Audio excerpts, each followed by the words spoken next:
হিন্দু ধর্মশাস্ত্রে উল্লিখিত প্রতিটি মন্ত্র অত্যন্ত শক্তিশালী। এই মন্ত্রগুলি জপ করলে নেতিবাচক শক্তির প্রভাব দূর হয়, যার ফলে জীবনের একাধিক সমস্যার সমাধান হতে পারে। তবে মন্ত্র পাঠের নির্দিষ্ট সময় ও পদ্ধতি রয়েছে।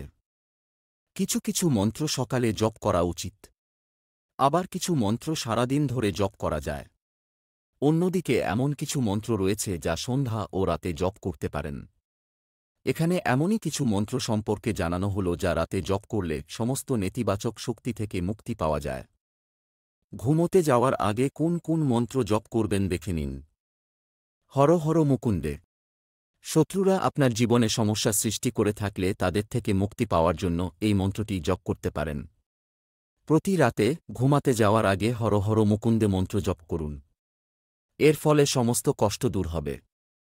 ওম শতনামা। অবসাদের কারণে ঘুম আসে না বা রাতে ভয় পেয়ে উঠে যান, ঘুমানোর আগে এই সহজ মন্ত্রটি জপ করে নিন। এর ফলে মস্তিষ্কের শিরাগুলি স্বস্তি পাবে ও দুশ্চিন্তা মুক্ত হবেন। এই মন্ত্র অনিদ্রা থেকে মুক্তি দিতে পারে। অচ্যুতম কেশবং বিষ্ণুং হরিং সোমং জনার্দনম হসং নারায়ণং কৃষ্ণং জপতে দুঃস্বপ্রশান্তয়ে। মানসিক ও শারীরিক কষ্টের কারণে ঘুমে ব্যাঘাত ঘটলে প্রতিদিন রাতে উপরোক্ত মন্ত্রটি জপ করুন। এর ফলে সমস্ত দুঃখ দূর হয় এবং স্বস্তিতে ঘুমাতে পারবেন।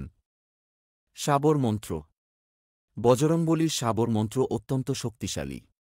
এই মন্ত্র জপ করলে ব্যক্তিকে কখনো বাধার মুখে পড়তে হয় না। তবে শাবর মন্ত্র জপের কিছু নিয়ম রয়েছে যা মেনে চলা উচিত। শাবর মন্ত্র। বজরংবলীর শাবর মন্ত্র অত্যন্ত শক্তিশালী। এই মন্ত্র জপ করলে ব্যক্তিকে কখনো বাধার মুখে পড়তে হয় না। তবে শাবর মন্ত্র জপের কিছু নিয়ম রয়েছে যা মেনে চলা উচিত। এই 5টি মন্ত্র আপনারা যদি প্রতিদিন রাতে জপ করেন তাহলে অনিদ্রা বিপত্তি সমস্যা থেকে মুক্তি পাবেন। যদি ভিডিওটি ভালো লেগে থাকে তাহলে আমার চ্যানেলটিকে লাইক সাবস্ক্রাইব করে দেবেন। ধন্যবাদ।